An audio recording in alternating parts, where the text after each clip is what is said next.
Hello Cancer, Sun, Moon, Rising, and Venus signs. Kamusta po kayo? Sana po ay nasa mabuti kayong kalagayan. Welcome back po sa Star Tarot. Kung bago kayo rito, welcome din kayo. Thank you sa inyong support. I truly appreciate it and God bless you all.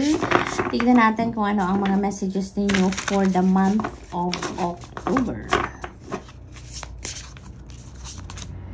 Fertility. Ayan. Parang ang iba sa inyo dito maaring buntes or nagbubuntes. Gustong humabol. Okay, so nagbubuntes ang iba sa inyo or maaring magbubuntes na ang iba or maybe ang iba nga sa inyo ay manganganak na, no? Cancer, yun ang ganap dito ng iba sa inyo. Maaari din naman na parang ngayon, it's time for planting seeds din para sa iba, no? Maaring this time is a fertile time para magsimula kayong mag-invest, magsimula kayong magsikap, pagtrabahuan kung ano man ang mga pangarap ninyo siguro sa buhay, no? Maaaring ganon din dito ang sitwasyon ng iba. So, this is the perfect time para magsimula kayo siguro ng inyong mga plano, ng inyong mga endeavor, no? You're going to be very passionate about something. Dito is what I'm picking up. Maybe there is passion ignited sa inyo sa ngayon. Maaring in the past natatamad kayo, maaring nagpo-procrastinate kayo, but maaring ngayon meron kayong opportunity na talagang parating at yun ang gigising sa inyong passion. Yun ang gigising sa dugo ninyong natutulog at maaring tinatamad or maybe walang gana, no? At ngayon, talagang siguro yung opportunity na to talagang susundutin ng mga katawan ninyo at talagang mapapatayo kayo dito, no? And you're going to be very passionate about this opportunity na ito, no?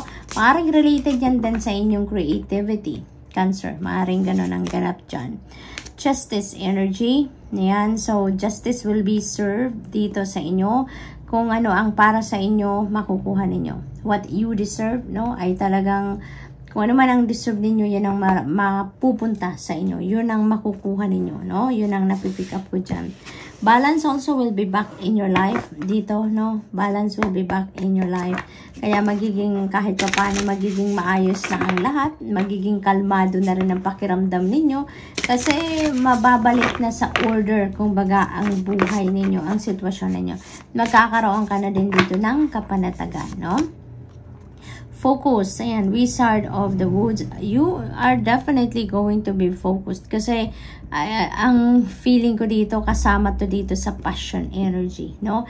Kung ano man dito yung super excited kayong gawin, you are going to be very excited about that, passionate about that, and focused kayo. You're going to be laser focused talaga dito kasi maaaring gustong-gusto nyo to, no? Gustong-gusto nito. Kaya nga ang taas ng excitement ninyo sa bagay na yan. So talagang, alam mo yun, maaaring 100% ibibigay ninyo dito yung lahat-lahat ninyo. Yung galing ninyo, yung oras ninyo, no? So, yan. So, sobrang kayo dyan. Parang sobrang interested kayo sa kung ano man ang bagay na yan. Leadership. Yan. So, ang iba sa inyo maybe will be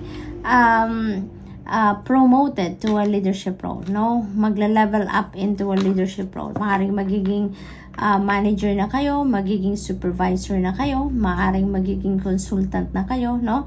Around this time, maaaring ito yung promotion ninyo, no? Na ibibigay sa inyo around this time, Cancer. So, congrats. Purification. Ayan, it's time for you to declutter yourself, purify and detoxify yourself dito, no? Panahon na para mag-release. Panahon na para mag-let go ng mga bagay, sitwasyon, or even tao, no? Sa buhay ninyo na hindi naman nagsuserve ng iyong highest good, hindi nagsusupport ng iyong soul's growth, no? It's time na pagmuni-munihan ninyo ang mga bagay na yan, sitwasyon na yan, or relationship with those people na parang kalat na lang sa buhay ninyo, wala namang naidudulot na maganda, wala namang naitutulong sa inyo in a way, no?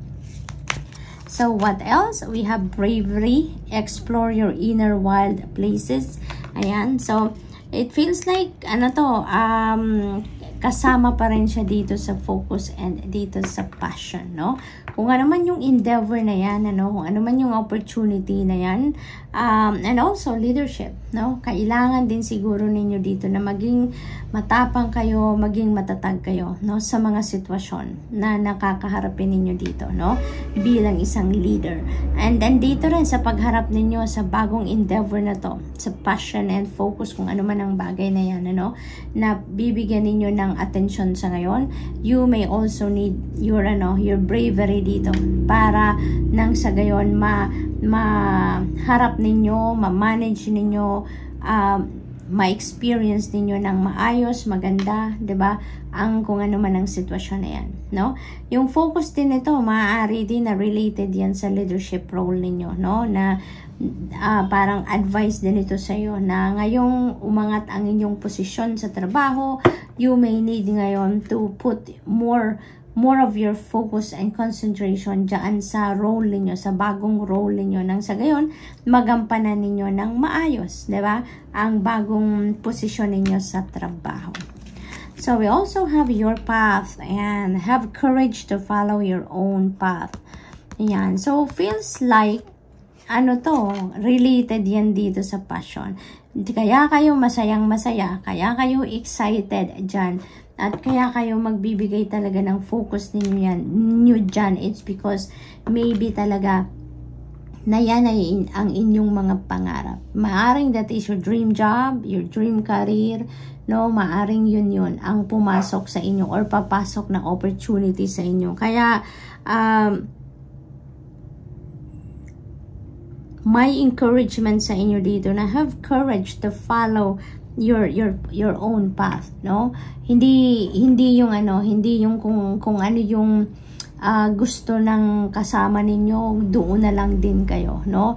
Kung ano yung gusto ng parents ninyo, yun na lang din ang gugustuhin ninyo, no? If you have your own plan for yourself, if you have your own dream, 'di ba, para sa sarili ninyo, then you go for it, no? You go for it. And you know what, maaring yung opportunity na to, maaring yun, no? Maaring yun. Kaya talagang iba yung saya ang nararamdaman ng karamihan sa inyo dito, Cancer. So what else? In nature, yan, connect with nature. Maybe ang karamihan sa inyo, Cancer, wala nang panahon, ano, na mag-spend time with nature. Maaring sa sobrang daming ginagawa ninyo, sa dami ninyong inaasikaso, lalo na ngayon na magiging boss na kayo, magiging supervisor na kayo, magiging manager na kayo, or kung ano pa man ang inyong posisyon, no? Mas madami na kayong mas madami na kayong gagawin, mas madami na kayong obligasyon sa ngayon sa trabaho, kaya siguro mas lalong hindi kayo nagkakaroon ng panahon para din mamasyal man lang, no, with nature, maaring ganon. Kaya ito rin panawagan ito sa inyo, no, panawagan ito sa inyo na bago kayo before you embark on that leadership role, before you embark on this new opportunity na to, you know, spend time kayo outdoors, mag-spend time kayo outside, no, at i-enjoy ninyo yung nature naman, no? So, Cancer, that's all I have for you for today. I hope nakatulong ang mga mensaheng ito in some way. Thank you for watching. Love and light. Namaste.